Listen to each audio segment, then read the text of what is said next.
All right, good evening, everyone. I think we should be all good for live now. So welcome to the NOSM University President Lectures Series for 2025. Our topic tonight on health equity, improving care for Indigenous children. Can I go to the next slide, please? And one more. So just a couple housekeeping notes. So this lecture series is recorded and live streamed at NOSM TV on YouTube. So just remember that when asking questions, please refrain from sharing personal details, sensitive or confidential information. There is a period of time when we can't edit what's first put up. So if people just take that into account. WebEx participants should be muted except for the Q&A sessions. I also suggest that you keep your camera off, except for during the Q&A sessions if you're going to talk because of the streaming on YouTube. You can submit questions through the WebEx chat or YouTube comments, and they will be read aloud for panelists to answer at the end of every session. Next slide, please. So particularly important with our topic today, which is one of our actions that we can do towards reconciliation by improving our understanding of how we support Indigenous health. NOSM University respectfully acknowledges that the entirety of the university's wider campus of Northern Ontario is on the homelands of First Nations and Métis peoples. The university buildings are located on the territory of Fort William First Nation at Thunder Bay, which is where I'm joining you from today, and the Anishinaabe Nation, specifically Atikameksheng and Wanapitei First Nations in Sudbury, but many more beyond that and all across Northern Ontario. Beyond a land acknowledgement, we understand reconciliation is a practice. We gratefully acknowledge the elders and knowledge keepers who share their gifts and teachings with us that we may better understand and honor their wisdom and that of all traditional keepers of this land. NOSM University will continue to practice reconciliation by listening, learning, and fostering a culture of mutual respect and trust. Next slide. So our objectives for today are to facilitate a meaningful dialogue on Indigenous children's health by highlighting resources, childcare strategies, and remote communities' unique challenges, and provide our MD students and others who are joining us today with insights and actionable knowledge, amplifying the importance of Jordan's Principle and inspiring collaborative efforts to improve healthcare access for Indigenous children in Northern Ontario and beyond. And in particular, this really I was really excited when our students brought this forward as a topic for focus for the lecture series this year. It's personally meaningful to me with my background in my early clinical work on the coast of James Bay and with respect to its alignment with the social accountability mandate at NOSM University. Especially in memory of Jordan River Anderson, whose story has inspired so many to think about the importance of health equity and providing fair and just care and access to resources for Indigenous children on this 20th anniversary of Jordan's Principle. I'm now going to go to the next slide and want to introduce Cassandra Fenlon, or Cass. Cass is a third-year medical student here at NOSM University and president of the NOSM U Student Council. She was born and raised in Thunder Bay, traveled out east to do undergraduate studies at St. Francis Xavier University, and after graduation worked as a dietitian in rural Nova Scotia before returning to Thunder Bay to pursue her medical education. I know she's joining us today from the Sioux, where she's working on her clerkship, and beyond her academic pursuits, she finds joy in cooking, time with family, and the outdoors. I'm going to pass it over now to Cass to introduce our speakers. Thank you so much, Dr. Green.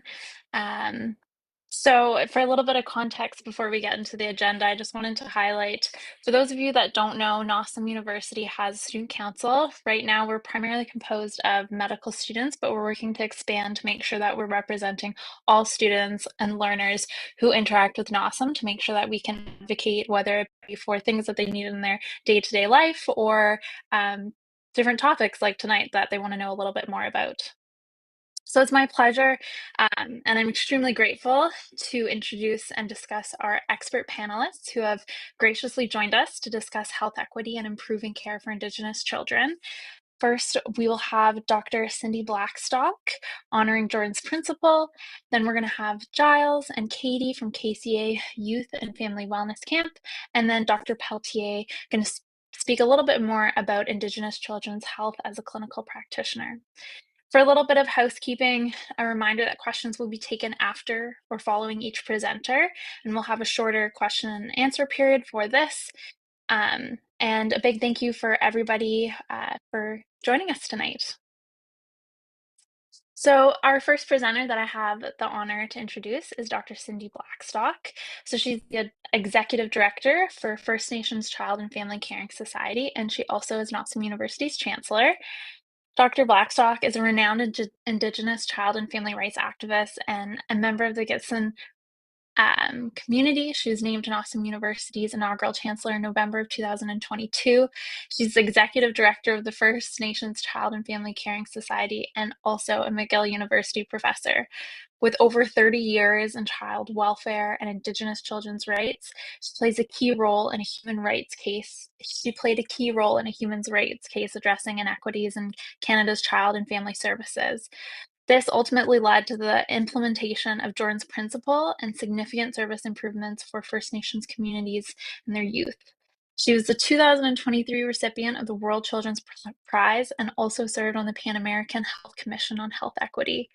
Cindy often collaborates with Spirit Bear, promoting the TRC calls to action and inspiring meaningful actions for reconciliation. So without further ado, it is my pleasure to hand the mic over to Dr. Blackstock. Thank you, Cass. And thank you, Dr. Green. And I'd like to just join in recognizing the host territories and also in celebrating Jordan. I've got something very special to begin because I want to remind us all when we use the words Jordan's principle, it's really about a sacred gift of a real little boy from Norway House Cree Nation, Jordan River Anderson. And the family gifted the Caring Society to hold in trust Jordan's baby blanket back when we were arguing this human rights case together with First Nations colleagues. And I just wanted to share it with you here because a lot of you have seen Jordan's principles bear. And the bears are not just accidental, they actually are purposeful. And they come from Jordan's baby blanket. So here is one of the squares on the corner. And it's beautifully cross-stitched in the middle panel with Jordan River Anderson.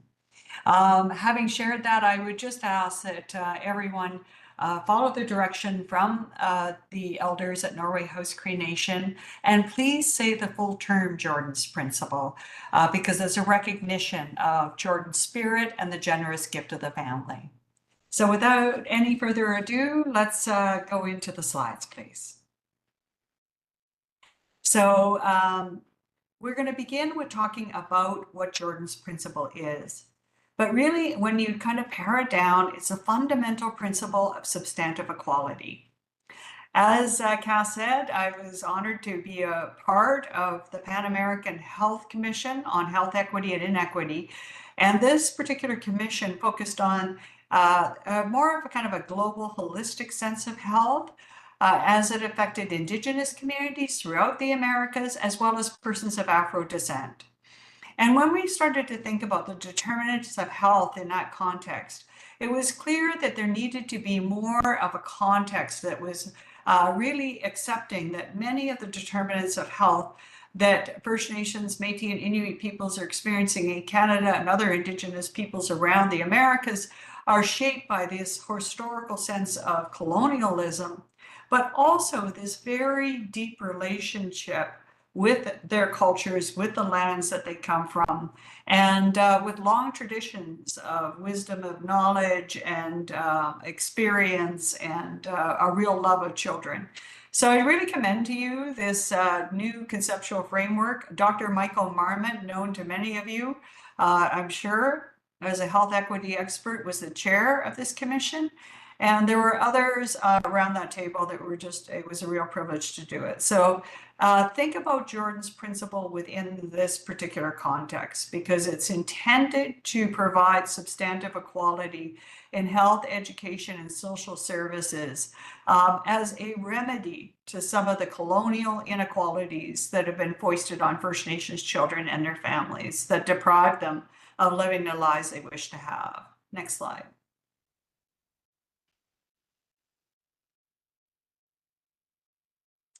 So, you know, when you think about the various layers, and I talk about child welfare a lot, it's the overrepresentation of First Nations children is really dramatic in the child welfare system. For First Nations children, it's about 17.2 times more likely to be in child welfare care than other kids. That varies by region. And I just want to recognize that this is First Nations data. It does not include Métis or Inuit peoples. Further analysis would need to be done to kind of really pin down those rates of overrepresentation at a national level. But when you peel that back and you think about, well, what is really the problem? Is it child welfare that's a problem? Or is there something that's root cause beneath that? And it really shows that the root causes are poverty, poor housing, domestic violence, and addictions, and that type of thing. So when you're dealing with trying to address the problem of child welfare, the overrepresentation, you really need to take a substantive equality approach to all of those different factors, because that was what will really achieve healthy and thriving kids into the future. So substantive equality is a really core principle in human rights, and is also a core principle just in health equity, because there's tons of evidence to show that when you treat people fairly, when you respect difference, when you accommodate difference, you really do set everyone up in society for success across a whole range of outcomes, not just in health, education, social health, economic health, and so on. Next slide. So, you know, we hear a lot from politicians of all stripes, and I know Ontario's in election mode right now. Everyone says, well, we're doing everything we can for children. Well, you know, there's something that I think everyone should be aware of. It's called the Kids' Rights Index. It's done between a partnership between a university in the Netherlands, as well as the Nobel laureates, have partnered up to create this Kids' Rights Index to really rate countries in terms of the progress they have made implementing the United Nations Convention on the Rights of the Child in relation to their wealth. So we would expect the wealthiest countries to have actually made the furthest gains on children's rights. But when the analysis is done on the world rankings, and you'll see that Canada really lands up on average in 66th in the world, what the real take-home message is here is that Canada could and should be doing much better in this area. And the child rights environment is something that's right in the government's wheelhouse. This is dealing with the budgets, the amount of budget that is allocated to children, as well as the deliberation and legislation and other types of policy initiatives by all levels of government in terms of what are they considering the well-being of children. There we're 140th in the world. So really this is something that just even as in your advocacy, we should be really looking for child rights screening across the board, and particularly developing child rights screening mechanisms that address the unique needs and circumstances of First Nations, Métis and Inuit children and youth. Next slide. Usually comes out around July, by the way. So I'm going to turn now to the case that really was the enforcement mechanism of Jordan's principle. As Dr. Green had noted, this year is a very sacred year for Jordan's principle. It's the 20th anniversary. And it was really birthed out of Jordan's own experience. back in 2005, where governments were passing the buck about who should pay for his at-home care because of his First Nation status. The federal government, in general, pays for status Indians who happen to live on reserve, and that was Jordan's family's circumstance. And the provinces pay for health care for other people. Here, though, the government, both within the federal government and with the province of Manitoba, started arguing over who should pay. So Jordan's principle was created in 2005, before we even filed the human rights case, to remedy that. And basically it said the government at first contact has to pay for the service and then figure it out later. The government never implemented it. And that's why it was rolled into this human rights case that was filed by the Assembly of First Nations and the Caring Society back in 2007. And I can only speak for myself, but frankly, I was stunned that we even had to file this case, because treating children well by not discriminating against them is not only the right thing to do, it also is the most cost-effective thing to do. But we had done all these studies with Canada, documenting the inequalities, linking it to the harms to children, and economically costing out the remedies, and Canada just simply wasn't prepared to do it. So we brought them to the Human Rights Tribunal, and in 2016, the tribunal substantiated the case. But I want to show you some of the evidence that was so stark leading up to it. Next slide. So we made some progress on Jordan's principles, really thanks to Jordan and his family and the nation of Norway House and the Assembly of Manitoba Chiefs and more. They really have focused on the implementation of Jordan's principle. We've gone from 0 Jordan's principle cases. The government said it wasn't necessary. These kids didn't need the help, to now over 4 million services and products given to kids. I'll get into a little bit later. I'll give you a little foreshadow of what we're about to talk about. But what we're finding is Jordan's principles plugging holes in other underfunded First Nations programs. So the remedy for that would be for them to fund these programs properly across the board. We also have gotten some new supports for children, youth, and families. And of course, there was compensation. And remember, I was saying it's cheaper to treat kids well and ensure their substantive equality than pay for the consequences downstream. And one of those consequences was a class action lawsuit where Canada had to pay $23.4 billion. Now, this is a representation of one of the biggest public policy boondoggles in history. Had Canada remedied these inequalities back in 2000, and then again in 2005, when a more detailed study came out, it would have cost them several $100 million to fix it back then. But they did not do it. They fought it, and the harms to children deepened, their needs increased, and they then had to pay compensation for victims of their discriminatory treatment. So that is, that's an analysis that I think should be brought to bear when we talk to governments about, whether they're actually saving money by not investing in kids. It actually costs them a lot more to do the wrong thing. Next slide.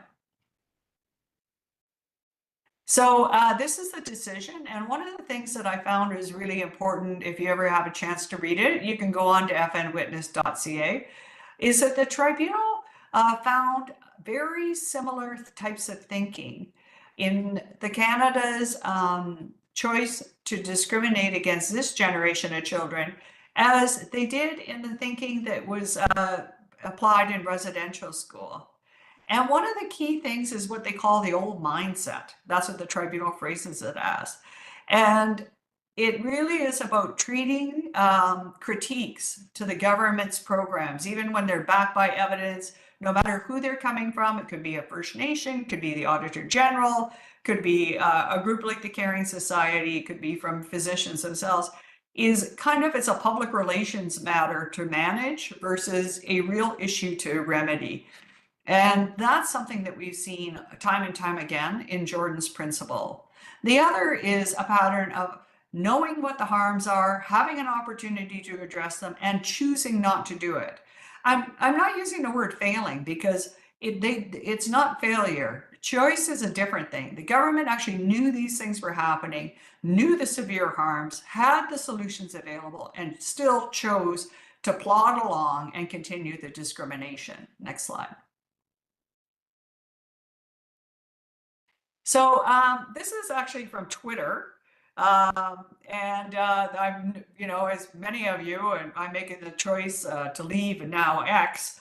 But I have this learning series on when it was Twitter about, is it genocide? And some of you will remember from the Murdered and Missing Indigenous Women and Girls report, there was a whole dialogue around whether that amounted to genocide. So I took up this learning series.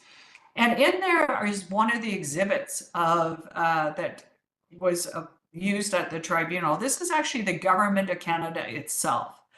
And what this exhibit said is, if you had a First Nations child that required a wheelchair, a lift, and a stroller, well, they would get one of those items every 5 years. So really, you would have to have 15 years pass before you have all 3 levels of equipment. And then they had a contrast to what the provinces normally provide for low-income children. And of course, if you had all those needs and they're recommended by a professional, they would be remedied right away. So that just shows you how bizarre and kind of out of step with good medical care the government's own policies were. And they knew it, but they still did not correct it. Next slide. So another kind of important thing to say is that this type of discrimination by the government was actually rewarded inside of the federal government. In about 2011, the Jordan's Principle was adopted by the House of Commons in 2007. Sorry for that correction, 2007. And but Canada never publicly accepted that there were any Jordan's Principle cases out there. We had in the record, authored by Canada, cases that, despite not having any kind of formal mechanism to bring forward cases to the federal government, some families did. And in this particular case, it was a little girl, and she had went in for surgery. Unfortunately, there were complications. It was Christmas time in 2011, 2012. And the request went in from a physician for a hospital bed because she was in palliative care. And the idea would be for her to spend time with their family during the sacred journey. That request went through the hands of 15 different people at the federal government before someone wrote on there, absolutely not. In that same time frame,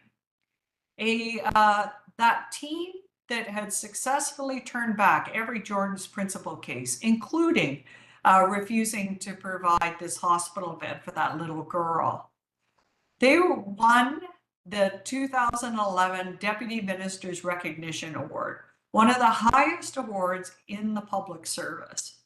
So it shows you that this type of discrimination, regardless of the harms that were occurring that were known to the government, was actually something that they would reward. And that's the depths of the old mindset. I really feel strongly that one of the major things we need to do to stop discrimination against First Nations, Métis, and Inuit peoples is actually to reform the government itself. Because without that reformation, this old mindset sets in. And then we have these repeated patterns of discriminatory treatment.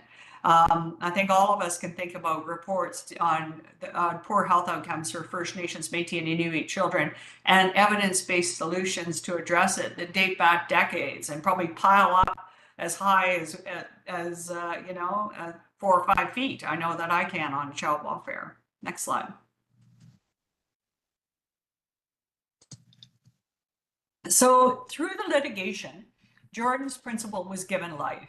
Sometimes I hear people saying that the definition of Jordan's Principle expanded. That is an incorrect statement. Jordan's Principle has not expanded. What happened is that the federal government was not applying it and then took a very narrow approach to Jordan's Principle and had to be reminded by the tribunal through non-compliance orders that they were not meeting the legal standard. So a couple of key things is that Canada's non-compliance with Jordan's Principle is not neutral. Their non-compliance has been linked with the deaths of several children. This number has actually grown up to 5 children that we know of. 3 of whom have passed within this last year. So non-compliance with legal orders and not abiding by substantive equality really has catastrophic consequences for children. And that needs to be bared in mind when we think about the various reasons why governments may say that they do not want to treat children in a substantively equal way, or alternatively, that despite their best efforts, they're not able to do it. Jordan's principle applies to all First Nations children on and off reserve. So residency on reserve is not a reason to deny a child. But the tribunal's orders are clear that all the child has to be is recognized by their nation. Does not even require a status card, also sometimes referred to as a treaty card. It's recognition by that nation that that child belongs to them. That's all that's required for Jordan's principle to be accessible. It applies to all public services in health, education, and social supports. There's a requirement for a professional letter, or in the cases of cultural requests, it can be a community authorized elder or knowledge keeper. Substantive equality is a rule, so it's not just what other kids get. Justice Frankfurter from the US Supreme Court had a great way of framing substantive equality. He said, there's no greater inequality than the equal treatment of unequals, and that really is the case with First Nations, Métis, and Inuit kids. Because there's been the hardship of colonialism in residential schools, these kids need a little bit more of a boost in order to get the same outcomes. There are time requirements for the federal government to respond. In urgent cases, it's 12 hours. In non-urgent cases, it's 48 hours. They are breaching those timeframes left, right, and center right now. And as many of you know, and I'll get to that in a minute. The other thing to understand is it's not a program by the government. It is a legal requirement of the federal government. So they are legally required to do this. They have certainly fought that legal requirement, and they've lost in the courts. I hear sometimes people saying, well, the tribunal is kind of a runaway tribunal, but all of the tribunal's decisions have been upheld by the federal court and federal court of appeals. So the decisions being made by the tribunal have been really strong and legitimate human rights decisions that have been recognized by the courts. And the other thing is that red tape and administrative procedures are not supposed to be getting in the way of children. You can only use case conferencing if it's required to really clarify the needs of that particular child. That's it. And this number 250 should have been updated. We're really talking about 7 million services approved since May of 2017. But in the early days, it was really pulling the federal government more towards compliance. Next slide, please.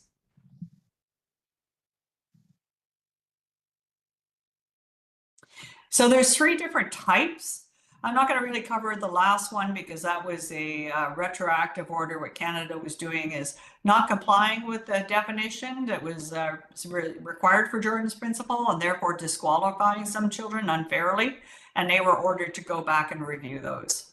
I want to focus in on individual and group requests. So if you have an individual child with unique needs, you can make a Jordan's principle request, particularly as medical professionals, in saying, well, this is what the child's needs are, and this is the service, product, or support required to address that need.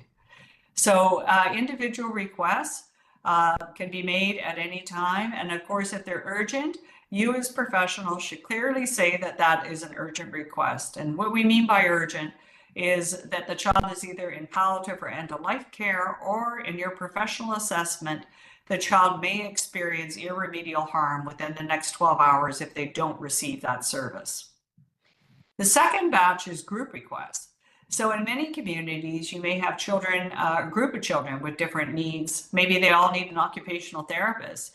And it makes more economic sense and is better for kids to just fund an occupational therapist to be providing those services in the community. That's another type of request that can be made. Those 2 often require professional letters to be able to support a group request. Next slide.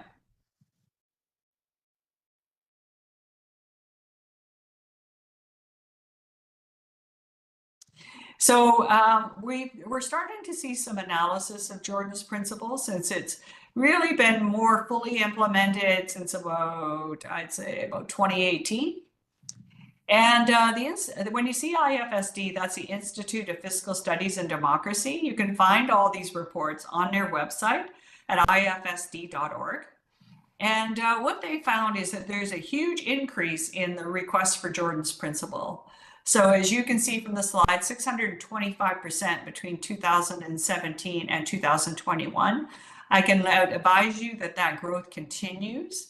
And we believe that it's related a lot to unmet needs, but we're also seeing that Jordan's principle is plugging those holes in those underfunded programs, particularly education, medical transportation, and services for children with different needs.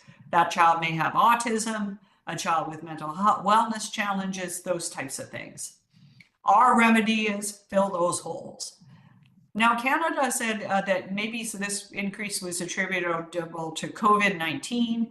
Only 10% of the requests can be attributed to COVID, so it really wasn't a factor in this 625% increase.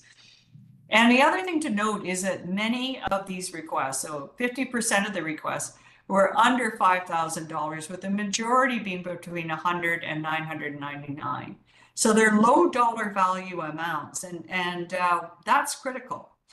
Because when we talk when we're talking about the non-compliance today, we have to think to ourselves, well, how much does it cost the federal government to review each case? And it turns out that that's north of $500.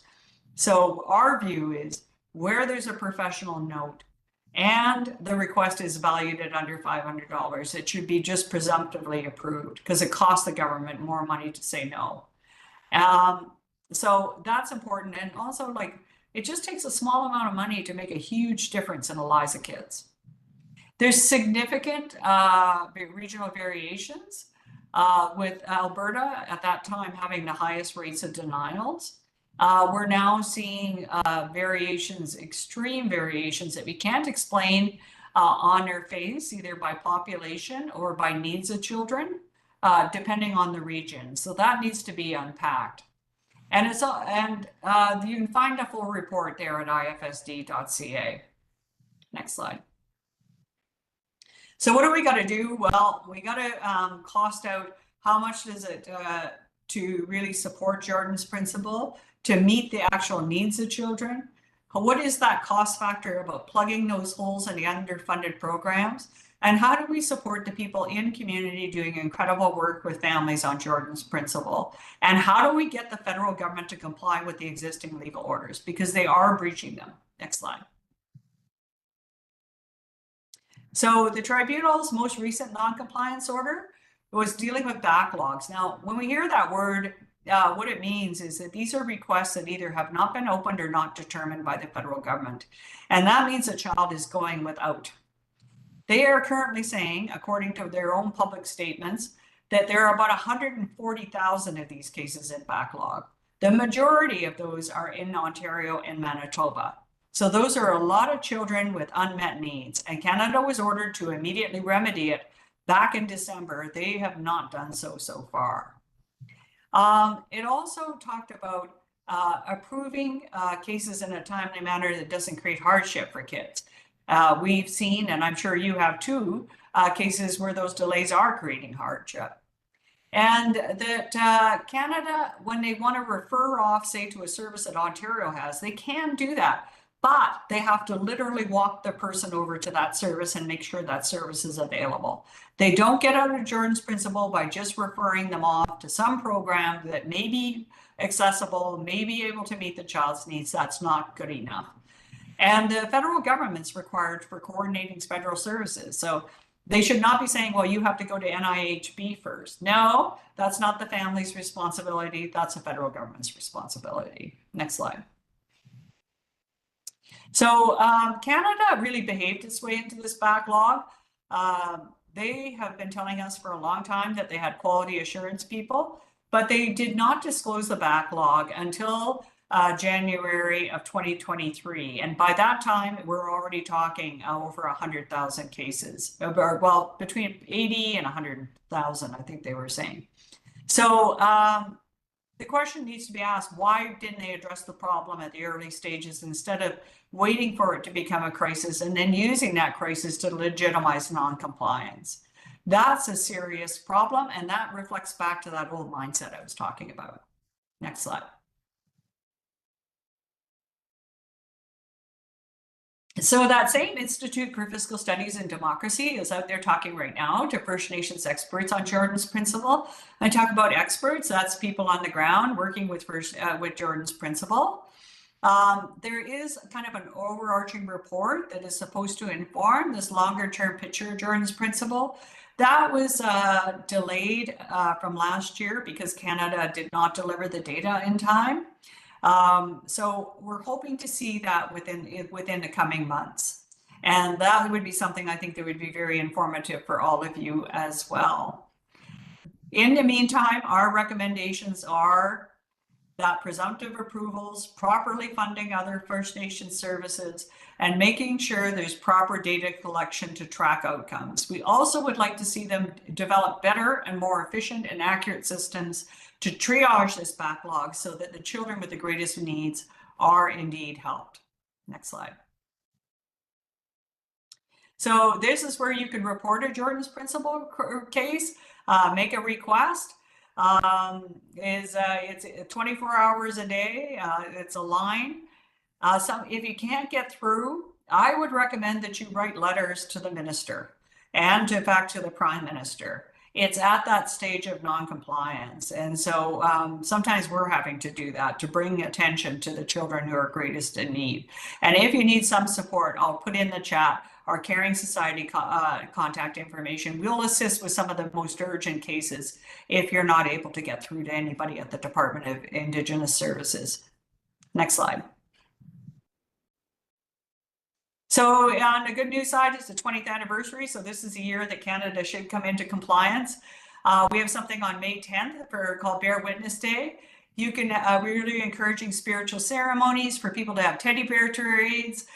We have a free, beautiful animation done by Spotted Fawn Productions, an Indigenous animation studio, and done in a partnership with Jordan's family called Spirit Bear and Children Make History. And of course, there's Eleniso Bomsawin, who's an Abenaki filmmaker at the National Film Board, did the documentary, Jordan River Anderson, The Messenger. So you can watch about that. But please do write to elected leaders in the province, in the federal government, and really demand that they fully honor Jordan's Principle. Next slide. I'll just be closing out here pretty quick. So there's some ideas.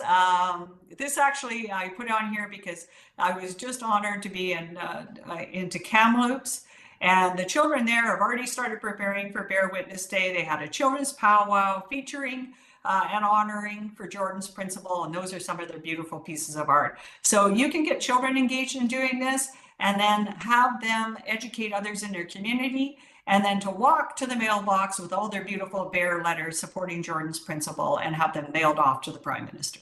Next slide. So in sum up, I think one of the big pieces is call on Canada to return to the negotiating table in good faith and negotiate long-term reform with First Nations leadership. Call on them to comply with the legal orders. Make sure that you are getting in touch with your regional bodies that are working with Jordan's Principle. Sometimes they're tribal councils, sometimes they're Jordan's Principle workers, and in addressing any of the concerns you're having in accessing Jordan's Principle for kids. And also you can reach out to us while we address Canada's non-compliance. Watch that IFSD research coming out and integrate all of the teachings around Jordan's Principle into physician education, as well as the research from IFSD. And of course, participate in Bear Witness Day. So it's a real honor for me to have joined you today, and I'm really excited to hear the next speakers. Thank you.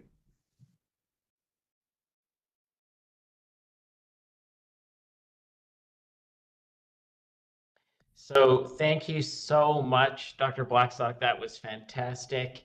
We are now going to have a short Q&A. What we're doing this year is after each of the speakers is going to be a a short opportunity for some questions directly to them. And then after that, we will, at the very end, after all the speakers, we're going to have an opportunity for questions that you can direct to anybody who's on our panel. So please do keep in mind that this is a recorded event, so sharing personal or confidential information should be avoided. And even thinking about the privacy concerns of communities as well. If you're making a comment about your experience in a particular community, please use the chat in either WebEx or YouTube to submit your questions, and our communications staff will read them out so that everybody can hear the answers. So I am now just going to wait to see if there are any questions. Hi, Dr. Green, it's Kim Larkin. I do have one question on YouTube already. We have a participant who would really like to see the blanket. If you're willing to share that, Dr. Blackstock. I am, and let me stand back so you can see it all. Hopefully we can get it all in the picture. It's really such a beautiful piece, and I'm just gonna walk over here. It's more important you see the blanket. Can you see it in the screen? Looks great. Perfect. And here's a close-up of those teddy bears, and that's why the teddy bear is such an important part of Jordan's principle. And it was the chosen emblem by the family. Excellent, thank you.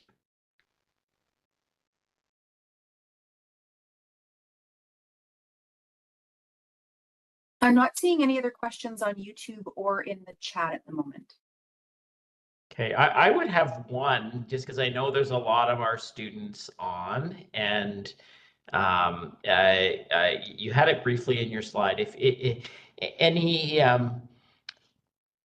you're a physician or a student in the community, what can they do to help the families that they're working with in recognizing that something might be eligible for support through Jordan's principle? Well, first of all, use your own professional judgment and apply that substantive equality lens. We've had requests that may, on their face, seem kind of outside of the scope of Jordan's principle, but are really essential for that child's well-being. For example, we had a physician in the Atlantic recommend a fence for a child. Now, when you think about that, you think, well, why would you possibly need a fence? Well, this was a child who was autistic, who is living next to a construction site and was fixated on spinning circles. And of course, there's a lot of vehicles coming in and out of a construction site. So the child literally wasn't able to go outside, right? Physical wellness was really important for this child, is like being mobile was really important for their treatment plan. So the fence, just a high fence so that the child can go out and safely play, was something that was very important as part of the treatment plan and was recommended. So really think about what the needs are for that child on a substantive equality lens, and then write the professional letter in a way that says, this is what the child's needs are, and this is why this relates directly to the child's needs, so that eliminates some of the questioning by the federal government. If you've already made a request and are having trouble getting it responded, that's where you could reach out to the Jordan's Principle coordinators in a local nation, or alternatively, you can get a hold of us. It has been difficult, I won't deny that, in trying to get Canada to comply, but where there's an urgent case, we've had some success of being able to address those directly with the federal government by just going to the very top of the bureaucracy. Excellent, thank you. And I think there is another question. There is from YouTube. Could you go through the individual and group types of cases for Jordan's principle? I didn't fully get it. Sure. So when we talk about an individual request, that's for one child. So you may make a request for a child, say, that has a particular mental wellness intervention that's required for that particular child. When you're talking about a group request, that is when you have in a nation a group of children with a similar need. So that may be mental wellness programs. So you might want to make a group request to fund a cultural on the land mental wellness program that would address the mental health needs of those kids. And that group program that services more than one child would go in as a group request. So I hope that clarifies that. We've also had emergency medical responses in some Northern First Nations communities that, more tailored to pediatric interventions. Even that kind of thing has also been funded through group requests on Jordan's Principle. Excellent, thank you.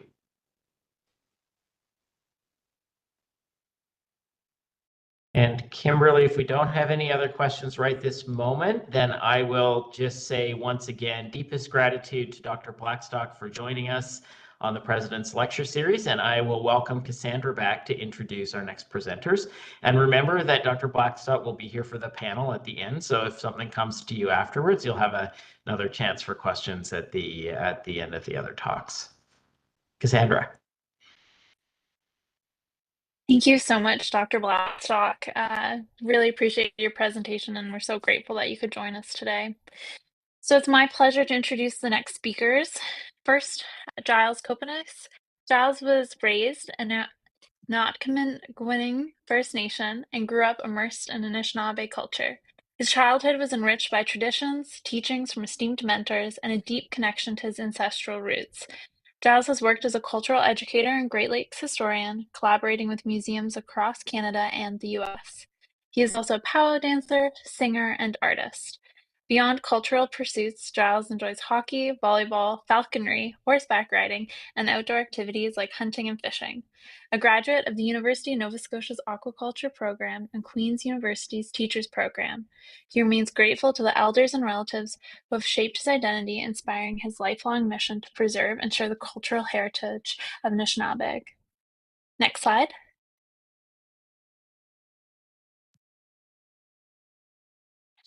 And additionally, I'd also like to introduce Katie Root.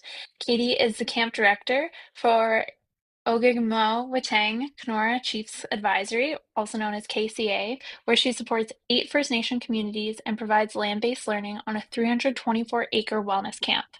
Their programs blend Western recreation with cultural teachings, preserving storytelling and traditional knowledge for participants.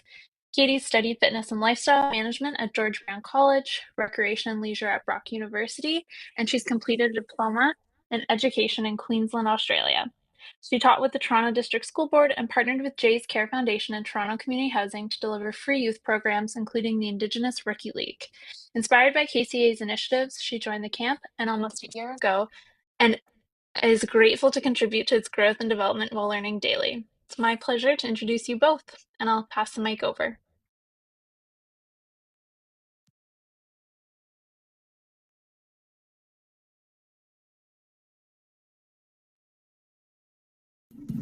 Hello, everyone. My name is Katie Root, and I'm on here with my colleague, Jyles Copenace, who will be going through the PowerPoint with us. I'm here to support in any way I can. Both of us currently work for Obimal Wagantong Kenora Chief Advisory, and we have the pleasure of being out at the KCA Youth and Family Wellness Camp on a daily basis. Again, Jyles is going to take us through this. He's an excellent storyteller. You're in for a treat. And yeah, we'll go from there. Thank you so much. I know Jyles is having some difficulty with his camera, but he is here. All right. Can everybody hear me okay? Yep.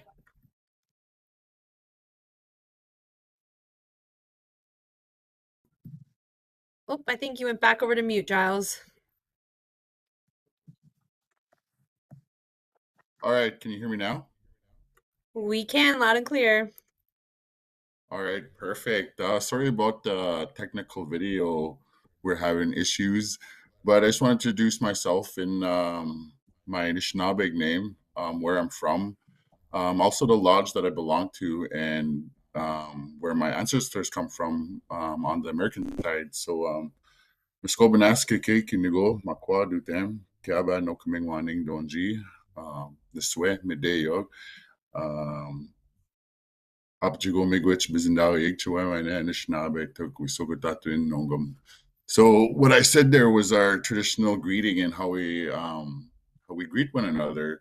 And part of that is talking about the lodge that I belong to, and then also my clan. I come from the Bear Clan, and also my Anishinaabe name, which is Red Thunderhawk, that was given to me by one of our spiritual leaders in the area. So it's a really big honor for me to explain some of the journeys I've been on and kind of what led up to this camp and how it was much needed in this area and what we're doing to build it and kind of the direction it's going into. With myself here, I've been here for about a little over a year now, and we've taken humongous strides in developing the camp, but also we've made a lot of completed a lot of work in terms of bringing a lot of components to the growth of the camp and the people that come to the camp, especially the children and the families, and we're identifying those needs. So I'll talk a little bit about that and how we could add to this camp and make sure that we do the best we can here. So we can get right into the slides.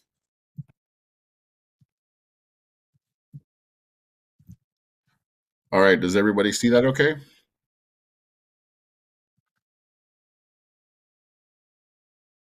Yes, we can see it. Yep, you can All right. you can press. There's a few more notes on that one. All right.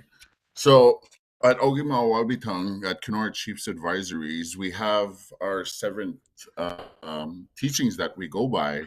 And we also set up a lot of our programming around these teachings. And we try to set it up where, you come to visit our camp, not just once, but on several occasions. And the more you come, the more you learn. So these are different components that we like to emphasize around camp. And we also make sure that a lot of these are in the language and tied into ceremonies and teachings. And a lot of these have great significance because they're just not words. There's also meanings. There's also songs. There's also time of the year. We talk about these certain things and where we pass these teachings along. Before this camp was made, we would learn in a school setting. With this camp, we're able to build a teaching lodge. I'll be able to go into a little bit more about that and how it's a safe place for not only Anishinaabe students, but the public schools to come in as well to learn about Anishinaabe culture. Not only about the culture, but the spirituality component. That door was opened a few years ago by the lodges. So that's something I'm really proud of, and I'm really promoting for a lot of the public schools to visit these lodges and to learn about what the ceremonies are about, because they tie not only into the culture, but into the land as well. And it ties into the food. And it also ties into the overall growth of our well-being to being what makes us Anishinaabe. So that's where you learn all of that, are in these lodges. You can't be taught this in schools. And a lot of this is being revitalized because the need is there. And what I mean by that is I work a lot with the museums, with the Great Lakes Museums and the Indiana Museum, Lake of the Woods Museum. And I'm digging up a lot of in the archives of the scrolls, and I'm learning a lot about those. And a lot of those scrolls teachings are in the teachings that we live by at the camp: bravery, truth, wisdom, honesty, humility, and respect. And like I said, it even goes as far as the songs and what they mean. So this is the grandfather teachings here. There's also grandmother teachings. There's actually 12 of those. So we're looking a little bit more this coming spring when we have our spring feast. We're going to invite all the grandmothers and to explain a little bit more about what those 12 teachings are. These are the grandfather teachings, but they're also the grandmother teachings too. We want to start sharing more of those teachings a little bit more. So yeah, just a little bit of background of the history of these teachings. They are in the scrolls. There's songs all about these. And we share all of those at these lodges. We have very good singers in Treaty 3, and also from the lodges that assist with our ceremonies and our teachings. So I'm actually really proud of that we're able to bring that to this lodge at the wellness camp. So you can go to the next slide there.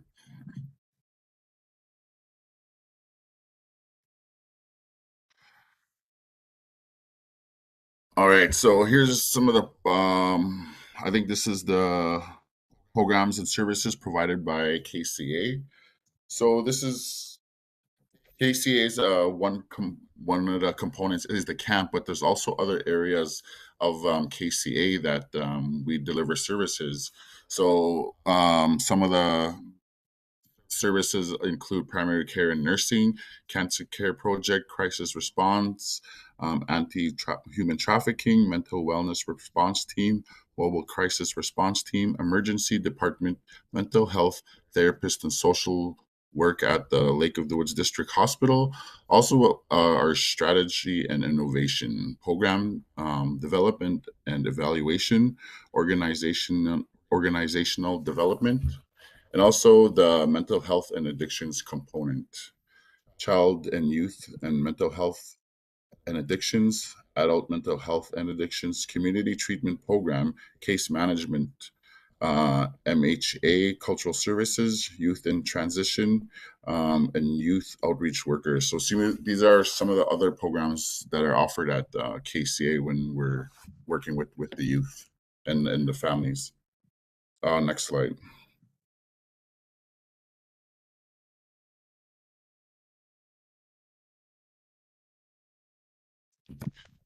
Programs and services provided by KCA. So we have intake services, social services, MISI. Might need a hand with those ones there, Katie. The ODSP and the Ontario Works Program. We got the Niganing Bimatazi Wind Development Services, Environmental Public Health, Benassi Wasosawin Healing Treatment Center, the Kenora Youth Wellness Hub, as well as the Health and Prevention Promotion.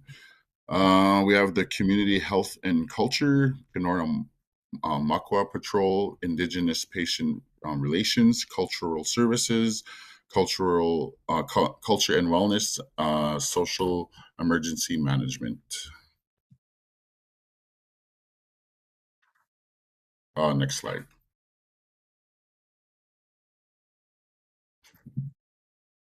So always a short little video here.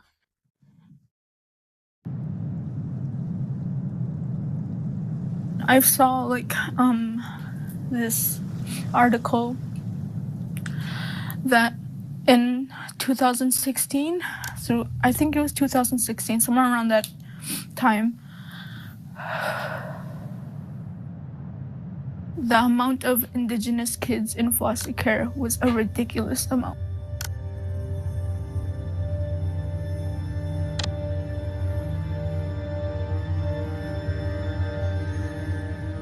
We've lost so many siblings, so many cousins to like gang violence, suicide.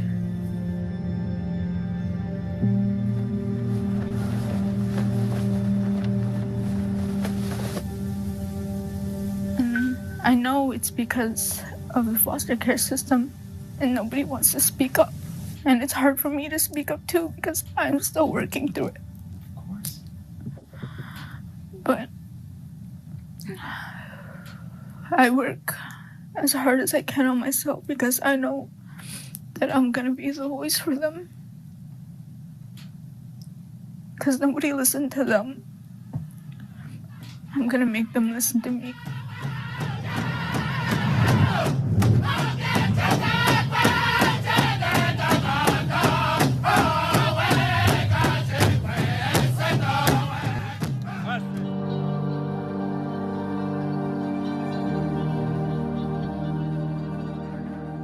There's this saying that I heard many years ago is that the world has a way of making room for people who know where they want to go.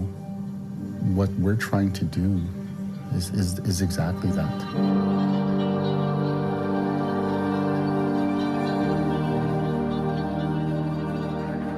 Is we're trying to provide enough room for people to know where they want to go.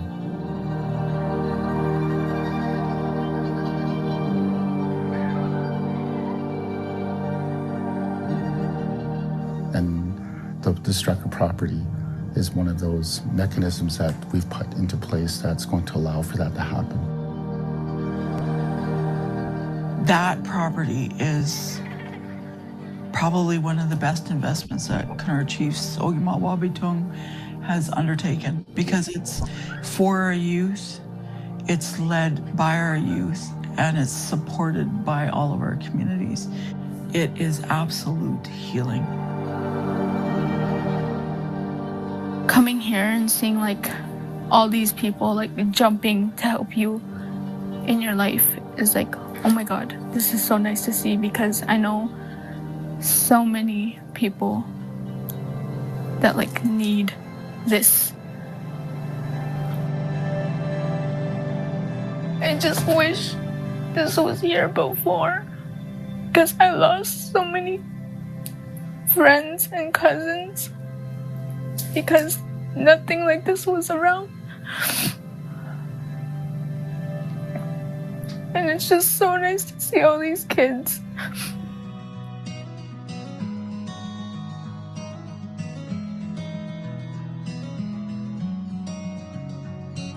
We felt like we hit the jackpot when we found the farm here for Jaquel. He loves horses, he loves to ride, and he looks forward so much to coming. He counts the days from one time to the next. Yeah, I always feel happiest when I'm here, and whenever I'm with the horses, I always feel this certain calm feeling, almost knowing that the horses can sense my feelings when because they're so good at sensing other people's feelings, and I really enjoyed that. I feel like like someone understands me a lot better than the people around me. Meeting new youth is really important. My daughter loves it. Every day comes back with a new friend, so I enjoy hearing that from her. Summers are hard to have our children meet new youth, and this is a great opportunity for them.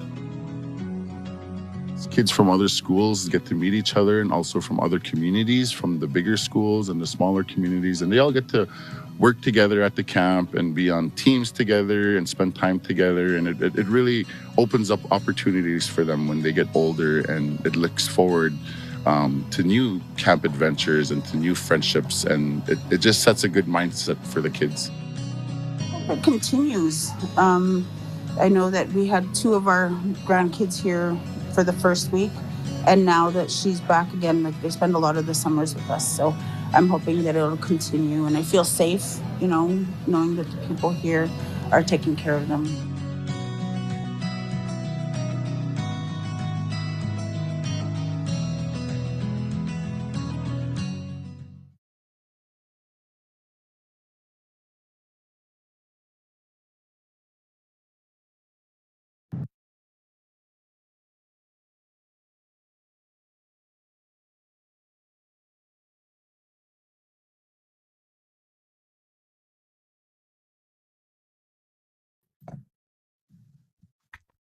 Hello? We can hear you, Jai. All right, perfect. So that was a short video that we put together, and we're pretty proud of the youth for stepping forward and sharing their stories, but also the success over the past year we've had. We had our youth overnight camp this past summer, so we invited the schools, the students to come on out to experience camp. So it was a first for a lot of students to be away from home and to experience this sorts of thing, because we're so far in the north. It's very hard for kids to have these sorts of opportunities. So this camp is very much needed when it comes to the area we live in. So that's a really big treat for the kids to have, is that space to be kids. All right, do we have any more slides there?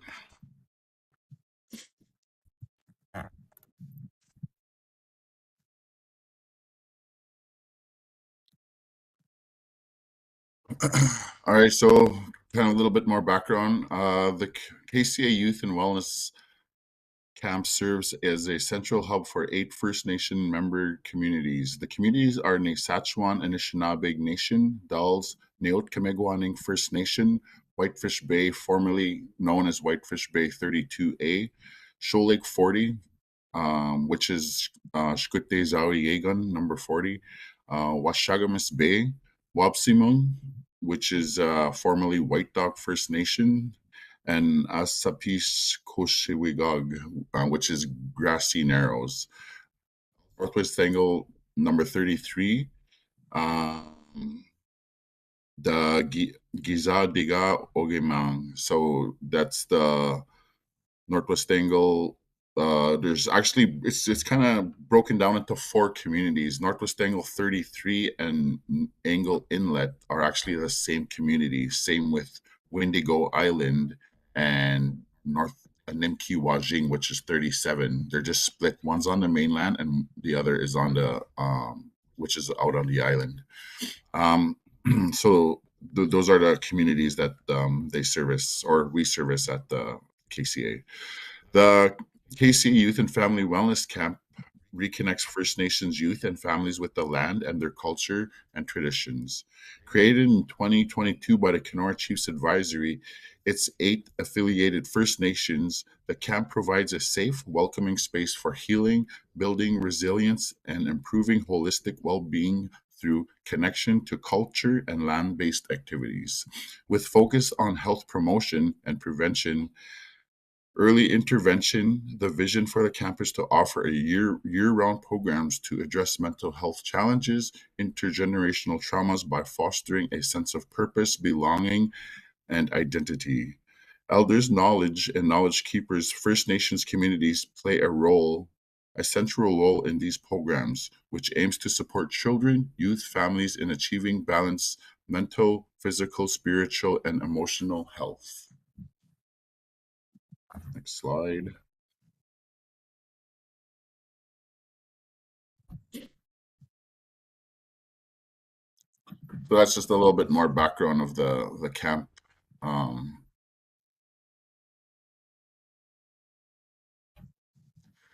So, oh, there you go. All right. So not only are those are a lot of the areas that we cover, some of our big projects we do have is our seasonal celebrations, such as our fall harvest, which is a big success where we have a lot of harvesters that come in. We had last year we had a caribou that was brought in. We had snow geese that were brought in. We had moose. This year we had 3 moose brought in, deer. We also had a bear that was brought into our fall harvest that was skinned, tanned with the students at the camp. So it was a really successful harvest in terms of the outcome. We had several schools that came out to the event. Not only the public schools, but also visiting schools from the other end of the lake, and then also from north of us here in the Sulakaut area. And another one too is our winter celebration. So at our winter celebration, this is where we play a lot of traditional winter games, a lot of winter survival, a lot of winter cooking. We do a lot of cooking out at our fire pits we have at the camp. But also it's a time for storytelling. The Anishinaabe, especially the old stories like the migration story, and the Naksukanak. The Naksukanak were, the beings that lived there before us. So those are the ones that we share those stories in the winter time, and there's reasons for that why we only tell those in the winter times. And also our winter celebration includes a winter feast. And then we make sure that we acknowledge those winter spirits that live in this area, to make sure that the camp is a safe place. So we always make sure we honor those ones in prayer to look after the kids and the camp, so that the kids get to witness that as well and hear those songs at the winter celebration.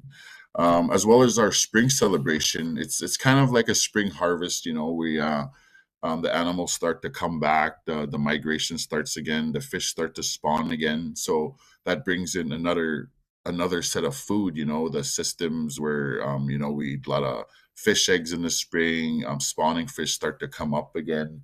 The trees start to produce again, like the birch trees, the maple trees. So that's another ceremonial time in the spring, because there's also another set of songs that welcome the spring.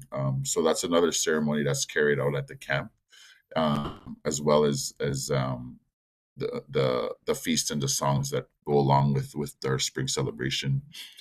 National Indigenous Day is also a really good event we have out at camp. Not only do we have a lot of Native performers come out too, but we also have visitors that come out from different areas. This past year we had it at the camp, and we had performers from Manitoba come out. We also had some from the Great Lakes, Thunder Bay. We had a drum group that came and sang out at the camp, Little Battle Nation Juniors. And these boys are from 7 years old to 10 years old. They're a mix of boys from the Great Lakes, Lake of the Woods, and some of the public schools in the Kenora area. So they all came out and sang that day. It was a really good day. Like, it was, except for the rain. We had a little bit of rain that day, so it kind of limited us on what we could do outside. The Sabe Bush Crawl is a big obstacle course around camp. It's not really a race, but it's more for physical activity. There's different obstacles around camp that they can go with their family, their own pace. It takes them to different parts of the camp, down at the beach, down in the fields, up in the rocky area. We kind of have the horse trails that kind of go through that area. So they get to see all of that, as well as there's some fun obstacles for the kids to get through. So it takes about, I don't know, half an hour to an hour to do one lap around the property. So that's a really fun day for families to come on out to the camp. Next slide. Here, Jai, I'll just summarize some of this for you, because there's Sure, a yep. couple to go through here. So if we're just looking here, this is from our fall celebration that took place out at the camp. We were so successful in having about 1,400 youth and community members come out to celebrate the day. It happened over the span of 3 days. And as Jai mentioned, we had bear grace making, we had medicine, teachings, and if tobacco was offered, the medicine doctor did provide a lot of assistance with that as well. Jyles supported even breaking down the moose. We had hides, we had traditional games, duck stew, we had fried fish, we had bannock making. There's lots of fun activities that were happening out in the camp, and again, it happened over 3 days. Thank you. Next slide, please. We also had our winter celebration, as Jai mentioned. This year we did it over the span of 2 days. We talked about weather when we were meeting earlier. Unfortunately, our second day, it was -35 up here. So we didn't have our second day as planned, but we were able to kind of move that into the new year. Obviously celebrating the winter solstice as well. We had about 1,000 participants come out of the span of 2 days, where we did talked about furs and cedar teas. We had archery, we had slides, we had bannock making again. We also had the equine horse farm as part of that day as well too. Thank you so much. Next slide. This is some pictures. We also had sweat orientations, or a chance to talk to the sweats as well. Spring celebration, although KCA does host a spring feast every year, we do like to go and have one of our communities host this for our KCA community. But this year, as Jai mentioned, we're also hoping to do some youth teachings that'll be out on the site, and that'll start in the spring as well. Thank you so much. Next slide. Our National Indigenous People Day, yeah, we did have a bit of rain this year, and where we're located is very open, high winds at time, but it's a beautiful day of celebration that takes place. We have so many different wonderful contributors to have the special day, and this year we'll be hosting for all of Kenora and some of our Treaty 3 partnerships as well out at the camp. So excited for that day on the Saturday. Thank you so much. Next slide. And then the Saturday bush crawl, again, it's really just a fun day. How we met originally got kind of connected was through the NOSM Foundation, which we're so happy and grateful for their connection, as we are a nonprofit organization, that we were able to partner with them to do some initiatives that relate diabetes and some of our sacred teachings. And we do a lot of initiatives and programs that kind of relate to that foundation as well too. And the Salbe Bush Crawl is one of them as well. Next slide. Again, these are just some of the pictures from the day that took place. And I'll just speak to this the next two slides, and then I'll pass it back over to Jyles. So next slide, please. As you would have mentioned or saw on one of our slides, is we also have our equine program out here. We currently have 18 horses that are in rotation. And what makes us really exceptional is because we have some of those therapeutic services that are offered in community, and a lot of our NBDS team has a chance to work with clientele. They also get to bring them out to camp and work with the horses as well, which is extremely therapeutic, and we're so grateful for that service. So you want to switch to the next slide, please. So we kind of have divided into kind of 4 categories, and we do have 2 Ojibwe spirit horses out on our campsite as well too. And one of the equine team members has developed some programming and an understanding to the deeper connection to that as well. We also have horsemanship, so that might just be a tour around the farm, or it might be like some therapeutic riding in a ring. We're not an equestrian. We're not doing like riding lessons, but it might also be just walking a horse, or over time you can work yourself up to be successful or be able to take a trail ride as well too. We also have the equine assisted learning program, which is a certification through looking at horse from a more therapeutic standpoint as well too.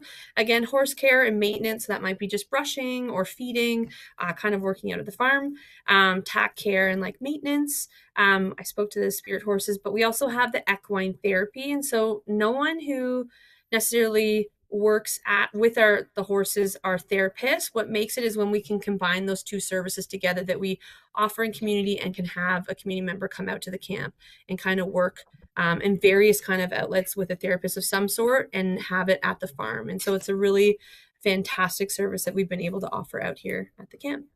Next slide, please. So I'm going to pass it back over to Jyles just to speak to some of the knowledge exchange and programming that we're currently offering out here at the camp as well. All right, thank you, Katie, for the equine and updates on that part of the camp. So we can go right into the slides.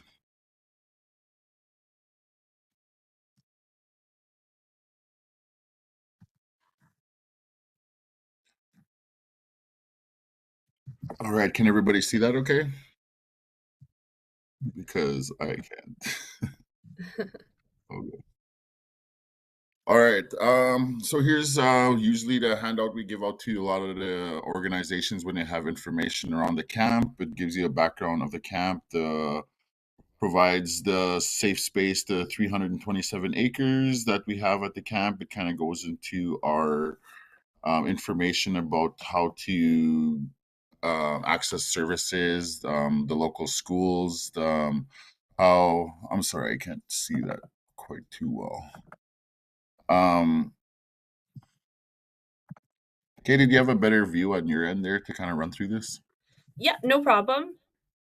So this is just kind of like a general outline. As I mentioned before, we are fully nonprofit. So because we work and listen to the services that are, or things that our elders, our youth want, and our community members want to have out at the camp, we kind of created a handout that kind of summarizes some of the stuff that we have found is like kind of things that many want to see. So, and also we work with some of our in-town schools. And so if they want to integrate, or they have their own, like we're working right now with one of the schools in their youth council, to come out and utilize some of the land-based services that we can have out at the camp here. Next slide, please. A really exciting project that we've been working on is kind of, again, partnering with that idea of like, or braiding together like sweetgrass, the concepts of like westernized recreation and traditional teaching. So we have one currently, LIT, or Leaders in Training, and the Sacred Teachings. And we've come up with kind of this 8-part series where the end goal is to participate in a sweat and learn about the rocks in kind of our 8th teaching of the sacred teachings that we host out here at the camp. And it's been very successful thus far. We have about 5 school groups and classes that are part of that initiative, and it just started a month ago.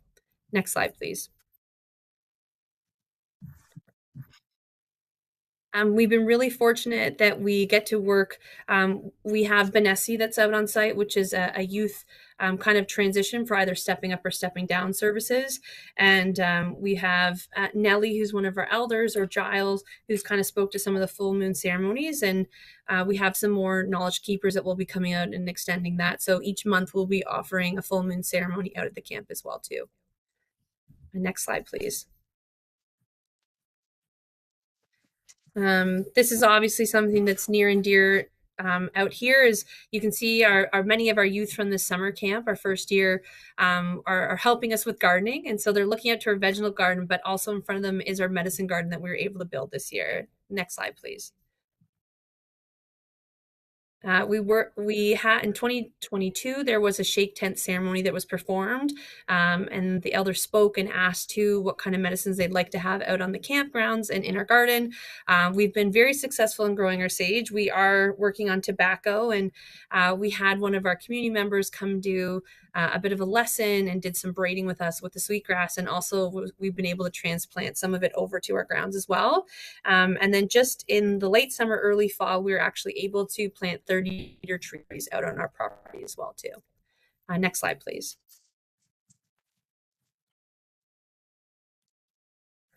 Again, we're very fortunate that we have this lovely garden, and later on I'll talk to you, but in our mess hall, we do have a fully functioning kitchen, and many of which we grow, we implement back into our food that we offer here on site. And we've had a lot of success in applications to look at more food sovereignty based programs out here, really getting the youth out here to learn about it. And then there's community gardens within each of our communities that we work with. And so having some of those teaching out here, and then how can they transfer it back to their own communities or grow their own gardens, it's really something we're trying to connect out here at the camp as well. Next slide, please. Another initiative, if you think about like a fresh box that we've been trying to do, where you get a box of food delivered to your house, we're kind of trying to stimulate that, but only with the teaching aspect of it as well in there too. So again, with the LOSM Foundation, we invite families, and that could be a group of 5, or a small family could come out, whatever it may be, and they learn about the items they're eating, get a little bit of awareness about diabetes, because we know that is a big concern in many of our communities. We then teach, we have a bit of a session on how to cook, and then they get to prepare the meals, have some game times, it gets cooked, they bring it back, and then we eat together. And then the idea is that everyone gets to take home all the ingredients with the directions on how to cook, and they get to bring it home so they can make it in their households as well. Next slide, please. We've also just started doing some more cooking classes. So we're working with our in-town youth hub, and then we also have Right to Play that's out here with the organization.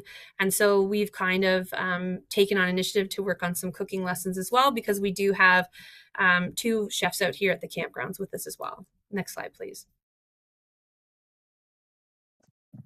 I'm going to turn this one back over to Jai. Jai, just be aware of our time frame, but this is something that's very near and dear to Jai's heart.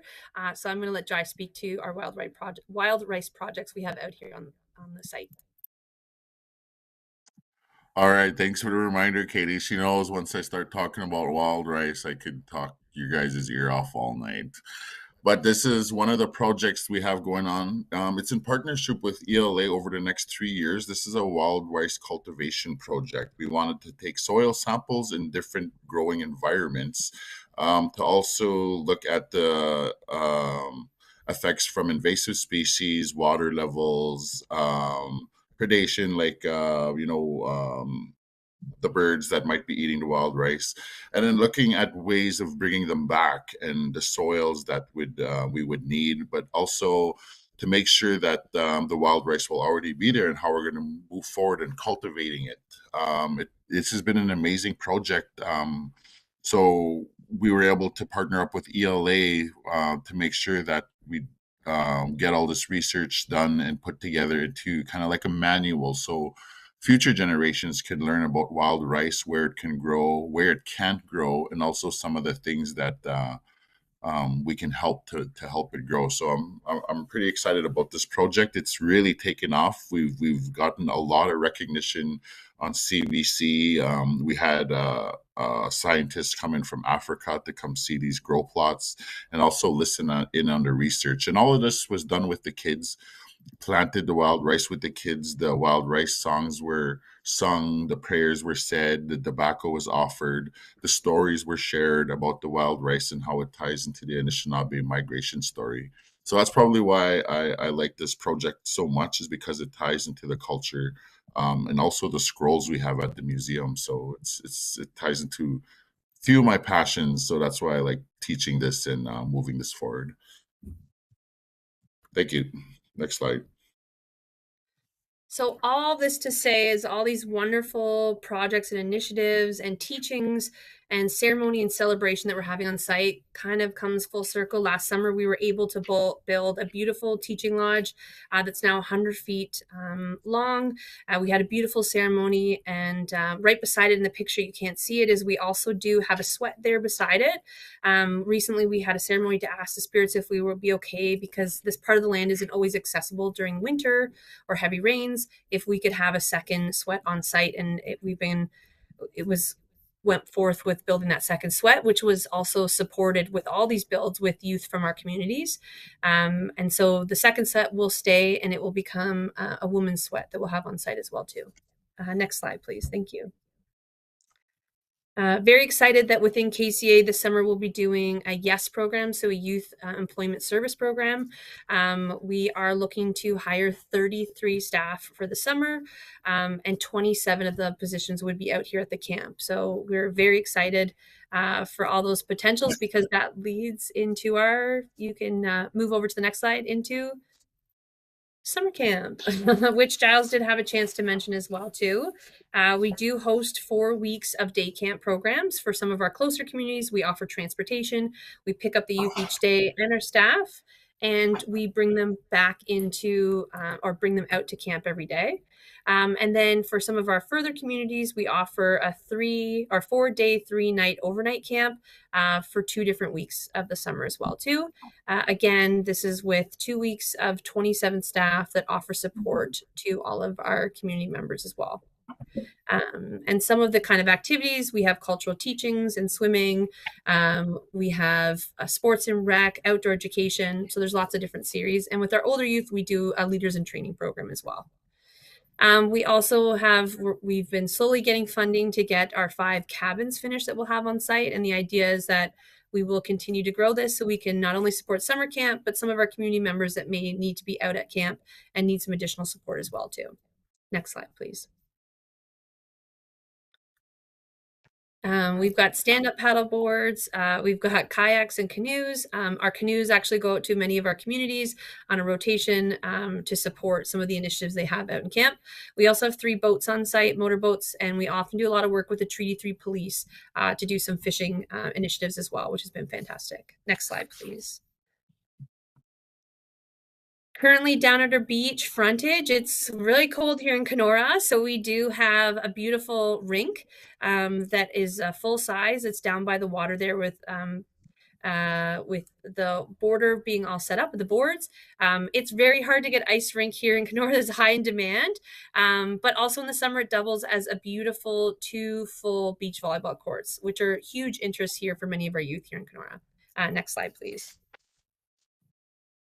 I'm just going to talk very briefly, I promise, to some of the initiatives of things that we're working on. So currently we are building a trail that will go around the whole property. The first portion of it will be dedicated towards our missing and murdered Indigenous women.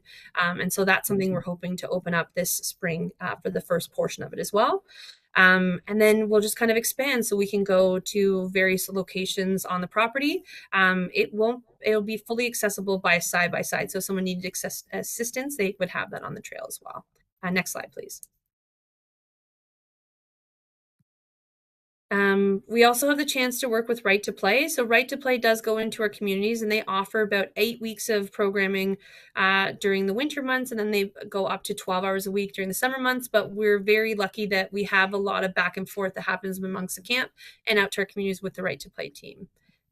Next slide, please. We also have the chance to work with the Jyles Care Foundation. So we offer Indigenous Rookie League, which actually started in Kenora with our 8 communities and now has expanded across Canada, which is a really cool initiative. And so we will have 9 teams this summer, or 9 different communities participating, one being Urban Kenora, to represent some of our off-reserve youth that are also looking to be part of the league. And then we also, you'll see, we just had one of our 2 baseball diamonds was fully up and functioning this year for the Field of Dreams project. This is also an initiative and funded through Jyles Care Foundation. Next slide, please. We have also this year, we're going to do a sports symposium that focuses on our females and our S2 LGBT IA plus community. We just noticed there's obviously a huge drop off, about 80% of girls after the age of 14. So we want to see if there's a way that we can gain feedback, develop leagues, get our female and our two-spirited community certified so they can actually get paid to be referees or umpires for these leagues. And so we want to kind of make it a full circle effect as well. Next slide. This is kind of an initiative that was started with the James Bay, and I know our next speaker is going to speak to the area very well, but we're hoping to do something amongst our Treaty 3 community as well. Again, working with our females and our S2 LGBTIA plus community, and seeing if there's a way that we can start initiatives in community where our youth can earn points if they get so many points, 1,000 within 5 months, so 10 activities, that they can then come out to retreat that would be just this like weekend of empowerment, and then bringing back that initiative back into their own communities and offering a retreat twice a year. So it's something we're very excited for. Next slide, please. This is our mess hall currently.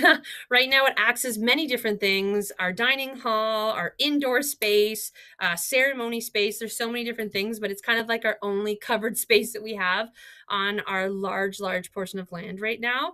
But again, it does have a full kitchen, and we're very grateful to have it. This is where our offices also are. This is where I'm currently located. Thank you. Next slide. Again, if you want to follow us on Facebook and follow along with all the different things we're doing at camp, we very much encourage you to do so.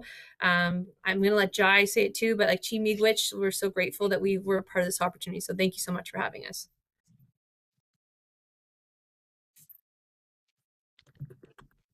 All right, thanks so much, Katie and Jyles. And you know what? I know everyone's probably worried about time, but you know what? If we need to take a couple extra minutes at the end, I don't want Dr. Peltier to feel rushed when she's coming next.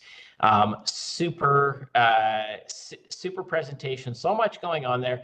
One of the reasons when we were looking for people to come and share was I had the opportunity to be exposed to the work that the camp was doing with the KCA communities from a presentation I saw last summer. And I think just look at all the fabulous programming and that facility that's there. And I think if the majority of, at least for me and for many of my colleagues who are in the medical field, might not picture that available as a resource to our Indigenous families, communities, and kids, particularly when you think about access to incredible facilities like that and programming in Northern Ontario. So thank you so much, Jyles and Katie, for coming to share that.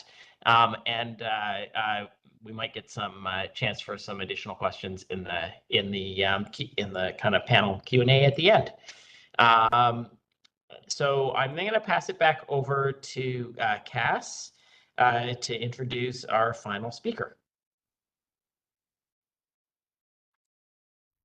Thank you so much, Katie and Jyles. It was amazing to hear about all the wonderful programming that you have going on, and really inspiring. It's my pleasure to introduce our next speaker, Dr. Erin Peltier. Dr. Peltier was born and raised in Quemacong unceded territory in Manitoulin Island. Prior to attending medical school, she was a registered nurse and nurse practitioner, serving the remote, isolated, and urban Indigenous communities in northern and northeastern Ontario, as well as Ottawa. She attended the Ottawa School of Medicine and completed her family medicine residency at NOSM University in 2017. Dr. Peltier has worked as a staff physician and a locum physician at the Winnebago Area Health Authority, serving communities of the James Bay Coast. Dr. Peltier has also practiced addictions medicine in North Bay and is currently serving the urban Indigenous population at the Skagmakwe Health Center in Sudbury, as well as the remote Indigenous communities on Manitoulin Island through Nujimowan Peg Health Center. So without further ado, I'd like to pass the mic over to Dr. Peltier. Thank you for the great introduction, and Chimigwech to the previous speakers. I'm so honored to be on this panel with you. Yeah, it's just wonderful hearing about Jordan's principal from Dr. Blackstock. I'm so honored to hear you speak, and with the previous speakers and their wellness camps. So I'm thinking our area needs something like that, and that's something I want to advocate for in the future. So miigwech for all your knowledge. Thank you. So tonight I just want to speak about my experiences working in Northern Ontario, specifically in the isolated communities along the James Bay coast. The reason being is working there as an RN and a nurse practitioner just made me realize how much health inequality has occurred in that region and other isolated communities. And that's where I wanted to become a physician. I wanted to become a voice for these communities and especially our Indigenous children. So I'm going to speak mainly about the isolated communities, but as also the other communities that I do serve. Next slide. So my quick agenda tonight is including my experiences working in Northern Ontario and then the issues that I found in terms of children's health, both in the isolated communities as well as the urban populations that we serve, specifically here in Sudbury, Manitoulin. And then some resources that we do have. And finally, some future things that we can do, some ideas that I had. I'll explain that later on in the presentation. Next slide. So this is just a picture, an aerial picture of Moose Factory, Ontario. This is the hub of James Bay, and this is where I actually worked as a staff physician at the Winnebago General Hospital. So I just wanted to show you a picture of that. Next slide. And this is Winnebago General Hospital. This hospital has been around, I think, since the 90s. Like, don't quote me on this, but I think it's about, oh, it's very old anyways. As you know, I think most of you know, the region is getting a new hospital. Finally, after years of trying to negotiate with the government, the broken promises that's finally being done, the groundwork's being made, and hopefully we have a new hospital in the region within the next 5 years. So that's great for the region. Next slide. So this is a picture of the James Bay area. At the lower part of James Bay, you see Moosonee, and Moose Factory is the sister community to Moosonee. And the only way in and out during the summer months there is via train, 5-hour train ride, or in the winter months, you could take the winter road from there. And I believe that's a 6-hour ride. As you go further up the coast, right before Kashechewan is Fort Albany. Then you see Kashechewan. Further up is Attawapskat. Sorry, I didn't have the other communities on here. But further up is Attawapskat, and right at the Hudson Bay base is Pewanik. And I actually was able to provide services to all those communities. With Kasashawan, I was there for a long time. I would say about almost 10 years of my life before I went back for medicine. So it's very near and dear to my heart. So I'd like to speak on Kasashawan. But I think that majority, like I said, the isolated communities have the similar issues in terms of children's health. So I just like you to sit here, close your eyes, and just hear me out and think about what I'm saying. Just close your eyes and just imagine, you're driving around in your community. Normally, if we want to take a Sunday drive, we go down the highway and whatnot. But every road is a dead end. Just imagine, we could just go pay some money, go watch a new movie on the big screen.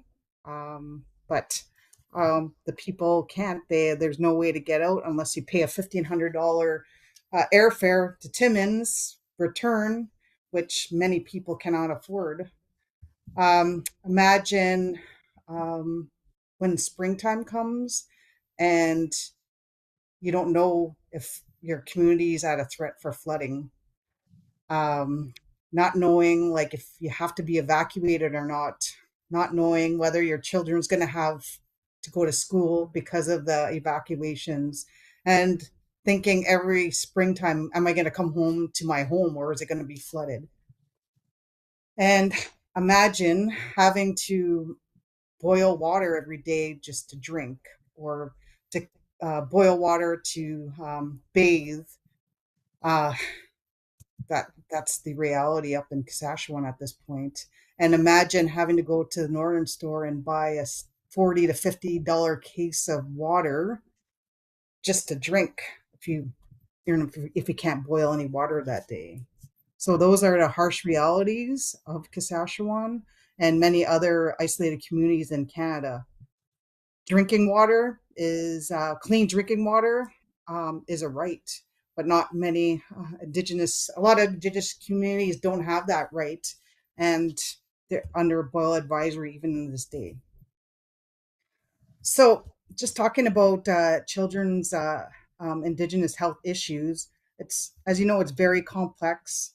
It's multifaceted issues, and when it goes back to the historical aspects, social factors, cultural and environmental factors, and there are significant health disparities and inequalities compared to the general population. Children face appropriate rates of chronic disease, mental health issues, and decreased life expectancy. So just giving you an aspect of the trajectory of wellness. So as we all know, this begins prior to pregnancy. It begins during gestation, and it's influenced by a number of social determinants affected by the woman before and during pregnancy. It's then through early child development that follows, in which the environment, circumstances, and relationships impact not only the children's immediate health, but it sets the general work for the future, for their future susceptibilities and strengths. So I just wanted to say that because that's why I'm here. Children's health is so important, and just recognizing the issues is what we need to do. So a few issues. We all know social determinants health is not in silo, it's all interconnected. So one of the biggest issues in isolated communities and includes poverty. So food insecurity, especially not having enough money to pay for nutritious foods because the prices are outrageous. The cost of bringing food in through planes is a reality in these communities, and the cost is held by the consumer. So we know that poor nutrition equals chronic disease, equals mental health issues, leads to obesity, diabetes, and then so on, just going down the life's path. Food security and poverty are major issues. Poverty because of the low employment rate. There's not enough jobs there compared to people. And yeah, that just it leads to poverty. Secondly, education. So in terms of education, the literacy rate is a lot lower in these communities, because not to the fault of their own, it's because of, like I said, especially in Saskatchewan, many children lose weeks and weeks of schooling because of being evacuated, not only to floods, but to lack of clean water, which is happening right now.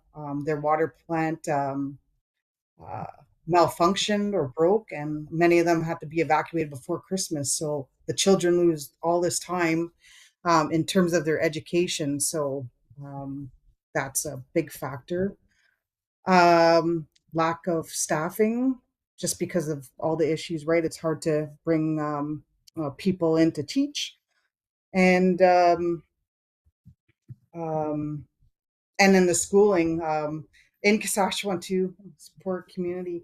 In Saskatchewan, long ago, they had to build a new school because there was gas leaks in the community, or not gas leaks, but there's something going on with the ground that the school was built on, and they had to build a new school. And there was also a flood in the school, which made the mold and considerable number of environmental factors where they had to close the school.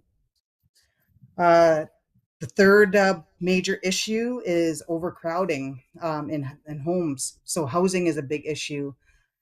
In Saskatchewan, there are a few thousand people now, at least over 2,000, and the ratio to houses is very low. So you could have three families under one roof. So the parents, the grandparents, and then their children and their children's families. So there could be, I've seen 14 people, 15 people in a house. And what does overcrowding do? People can't sleep. People have to take shifts sleeping. When you don't sleep, then you don't eat well, you don't exercise, you're not able to think well in school. So you have no personal space, which leads to mental health issues. So all of these things in terms of housing and infrastructure is a big issue. So environmental, I touched on that earlier. The flooding. So there is a dike. We call that a dike is something that surrounds a community to protect the ice from coming over and flooding the community in the springtime. Sometimes that erodes. That allows for flooding. I was actually in the community of Saskatchewan when they had one of their biggest threats of flooding at the time, and we all needed to be evacuated. Water was pouring in. It was a very scary time, and I can't imagine being one of the community members there, not knowing if their house would be there when we got back, or if it would be damaged. This occurred in Pewanik, which is at the base of Hudson Bay. There was a major tragedy there in the middle of the night where floods occurred. Ice came in and water, and there are a few people that perished in that.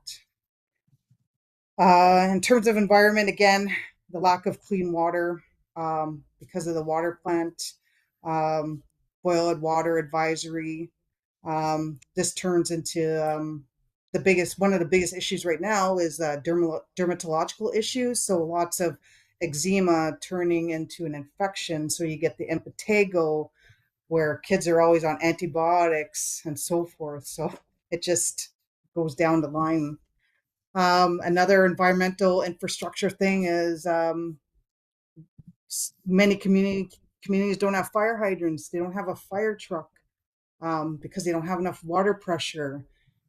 Again, in Saskatchewan, there was a major fire at the police station when I was there, where a few people 2 people died because they were stuck in the cell. They couldn't get out because the police station just went up in flames, and there was no fire truck to come and help them. Yeah, it was just devastating. So not having a fire truck in your own community, that's very scary. And cultural issues, Christianity is very big in these areas. Many people have lost their traditional ways, their cultural identity, including hunting, fishing, their traditional beliefs. And with that brings a lot of mental health issues, anxiety, and depression, and just isolation. You're completely isolated and can't get out of your community. The mental health issues surrounding that is impeccable. In terms of, like I said, transportation, there is a winter road in the winter, only open for a few months. So people are able to get out if they have a vehicle. But the cost of gas and everything is expensive in that territory. And finally, access to healthcare services. All these communities along the coast have nursing stations run by an incredible team of nurses, hardworking nurses, and nurse practitioners, and physicians can do come up when they can. It's a very different healthcare system compared to our southern counterparts. The nurse is the frontline worker. The nurse is there when they have the big tragedies. They have to call down to Winnebago General Hospital, where all the physicians are based, to talk to physicians to help them through whatever they need to do, whatever emergency. If someone comes in a skidoo accident, how do you splint, a compound fracture and whatnot? So you're on the phone with them through video, or even just delivering a baby. So it's a very unique type of healthcare in the north. A lot of times, nursing stations are understaffed. Winnebago could be understaffed, so that's major issues. And just imagine having to fly to Moose Factory to see a doctor, or imagine having to fly all the way to Kingston to see a specialist. Imagine having to leave your home at 36 weeks, leave your other children behind in order to have your baby in Timmins or Kingston or Sudbury. So those are those harsh realities. So some of the, like I just mentioned earlier, some of the major issues right now in terms of children's health include like dermatological issues, a lot of bad cases of eczema, impetigo, autoimmune rashes, a lot of developmental issues, including ASD, ADHD. Those are the major issues right now. So what is the Winnebago Health Authority doing about it? They're doing like great work. I discussed with one of my colleagues, like how are we improving Indigenous health and children's health since I left there. So now WAHA has general pediatricians that come to the area 1 or 2 times a month to Moose Factory. They go to the coastal communities at least 6 to 8 times per year, and each community has their own pediatrician. So I'm so happy for that. There's 4 pediatricians. They all take care of their own community. And as we know, continuity care is so important for safety and great care. There's a pediatric coordinator, a nurse that coordinates all the pediatric referrals, making sure no one's falling through the cracks within the nursing station, to see family physicians, the pediatricians, and NPs. The wait times are a whole lot quicker, even quicker than what we could see down south. So about 1 to 2 months, or even sooner if for more urgent cases. There's better communication between Queen's University and Kingston General Hospital to help with these issues. And telemedicine technology is something that really helps medicine, and they have a good telemedicine program there. The other thing for children's health is the Canadian Pediatric Society. There's a special interest groups on Indigenous children's health, where they learn. There's specific education in Indigenous health where they learn demographics, data, common medical conditions. They learn about the history of Indigenous peoples, colonizations, social determinants of health, and they provide cultural safety training as well. And finally, like with Jordan's principle, Dr. Blackstock did already went through that. Jordan's principle is, a game saver for our communities. And recreation programs, getting the kids out there having fun, getting them physically active. We have the right to play as well, the Jyles Care, and there's more funding in recreational programs within the coastal communities. So what other things do we need to work on is infrastructure.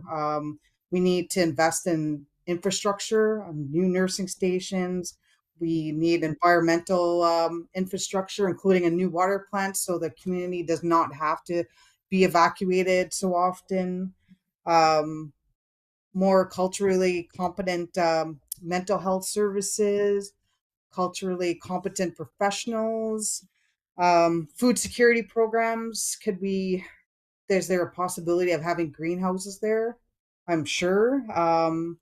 And also in terms of food security, having subsidies within the northern stores. This is still a major issue in terms of cost of food, cost of healthy food. There's still that big discrepancy, which we still need to help advocate for. And then finally, the government, every time there's a switch in government, their promises are broken. So we need to keep on the government and make them accountable. So, new slide, please.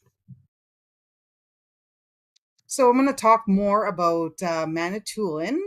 I'm going to do quickly the same format, talking about the issues, some resources, and what we could do for future. So here's a picture of Manitoulin Island. You see Little Current. Wacomiacong is just to the right. There's 7 Indigenous communities on Manitoulin Island that my organization that I work for serves.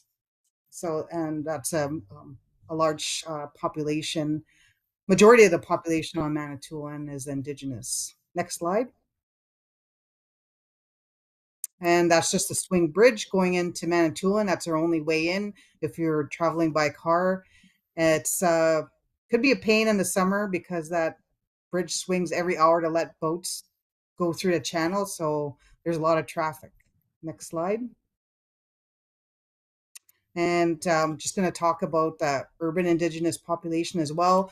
I do live and work in Greater Sudbury, and everyone who knows Sudbury knows our Big Nickel. Next slide. All right. This slide just pertains to everything that I'm talking about, the issues, and it follows like spiritual, emotional, and physical and mental health. These 4 things are all within the social determinants of health. So, so with urban and rural issues, so many children that are living in the urban centers can be disconnected from their community. Some people feel like they don't belong in the city or back home just because they lost that disconnect with their people and with their families that are back home. Some people could lose their traditional practices. There's a disruption. So losing their cultural identity. These issues can lead negative to, oh, sorry, I'm sorry, I'm tired, could lead to negative issues in terms of their mental health. Many people could be confused and lose that sense of belonging. And finally, they could lose their language. Number two, same thing as in other communities, isolated communities, is housing.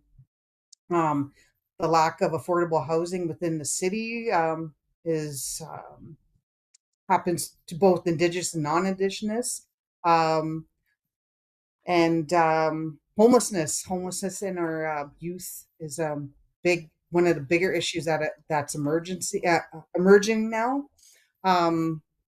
I see that more and more as time passes. So youth homelessness is a big issue. Cultural assimilation. Oh my God, I'm sorry, guys. I'm a little cultural assimilation, racism, and discrimination.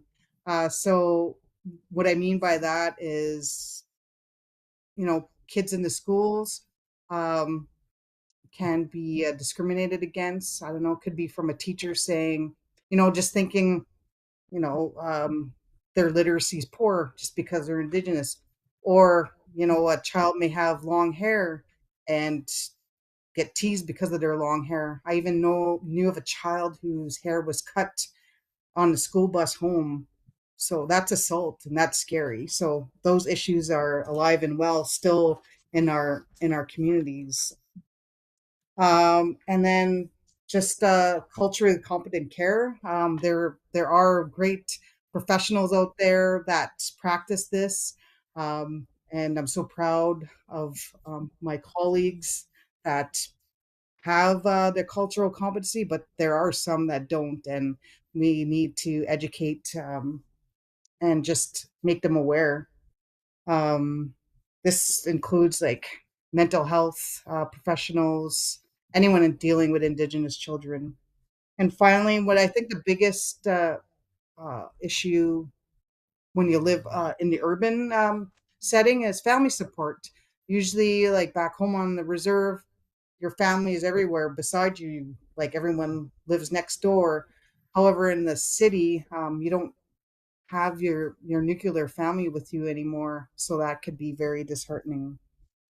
So resources, what are we doing about these issues? Chicago McQuay Health Center, where I work, there's a lot of great programs. There's traditional programs for youth and children to connect them back to the traditional ways.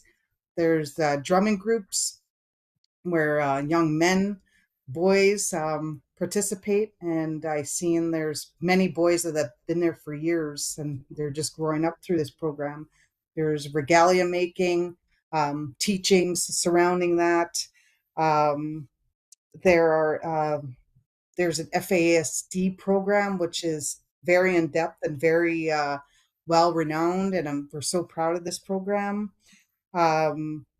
We have children's mental health programs within our site, which is doing well, and our numbers are so high within this program that additional funding is needed.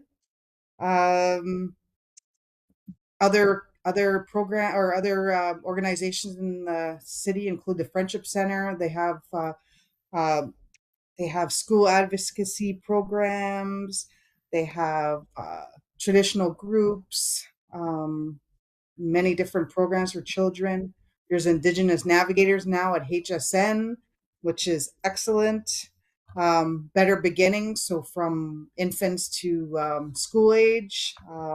It's cultural-based programming. We have Neo Kids, which we work really closely with.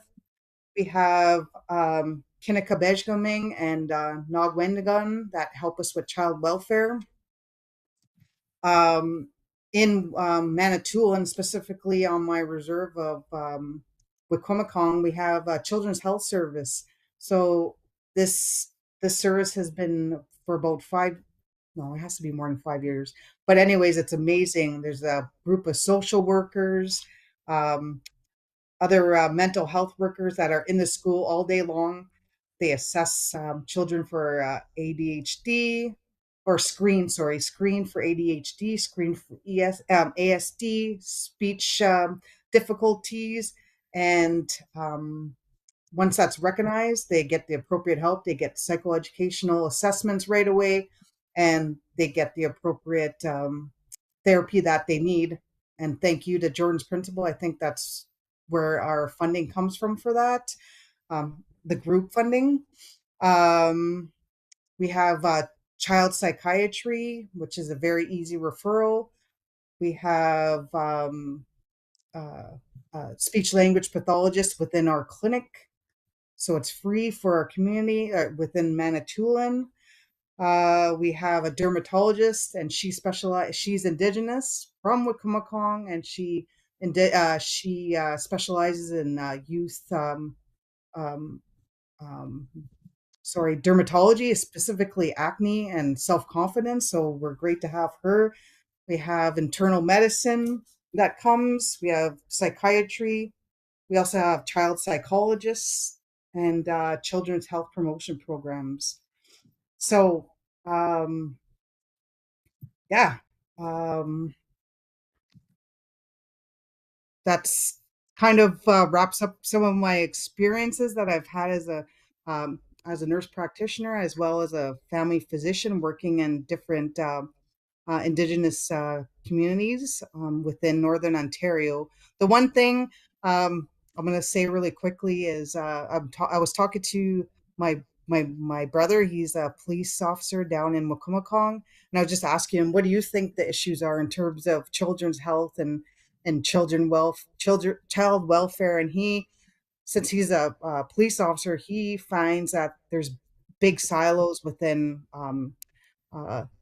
the child welfare system, the policing, and the medical community. So when he said that, I'm like, so when I call concerned about child's welfare, police are involved, kin is involved, but we don't know what happened with the child. Do we know the child's safe? How are they doing? So we're in silos. There's no communication. So I think another advocacy project would be a communication portal for these organizations in order to talk. Because if we talk, communication is key for any type of health, especially children's health. So thank you for allowing me to speak today. Yeah, I learned a lot through all the presentations. So Chimigwech. So thank you so much, Dr. Peltier. That was fantastic. And thanks to all of our speakers. Great set of presentations. We'll say last year when we did this, we booked ourselves 3 hours. This year we booked 2 or a few minutes over, but I'd still like to give people a chance for a couple of questions if they have any. So I will ask Kimberly to let me know if there are any questions in the chat or from YouTube. There are no questions on YouTube at the moment, and I don't see any in the chat other than a thank you message from Dr. Blackstock.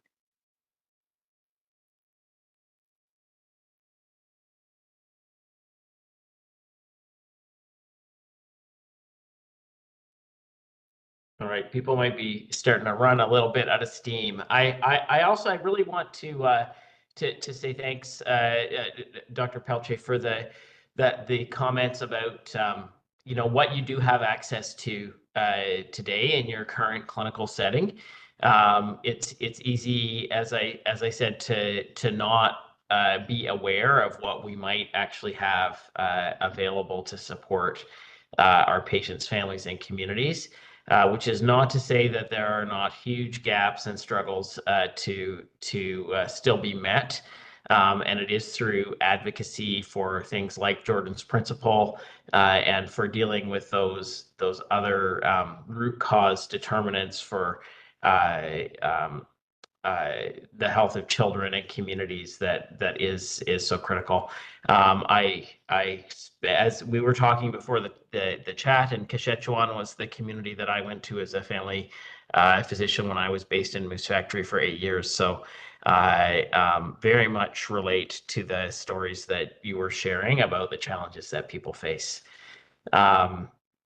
Still watching the chat. Anything come up in YouTube, Kimberly, before we head out for the evening? Yes, there's one. It's just a comment. That was a great lecture. I learned a lot. Thanks to all the speakers for educating us. All right. Well, thank you everybody for joining us for the President Lecture Series. Especially thanks to our speakers and also to Cass and the students for being so engaged and coming up with such a great topic for us to discuss this year.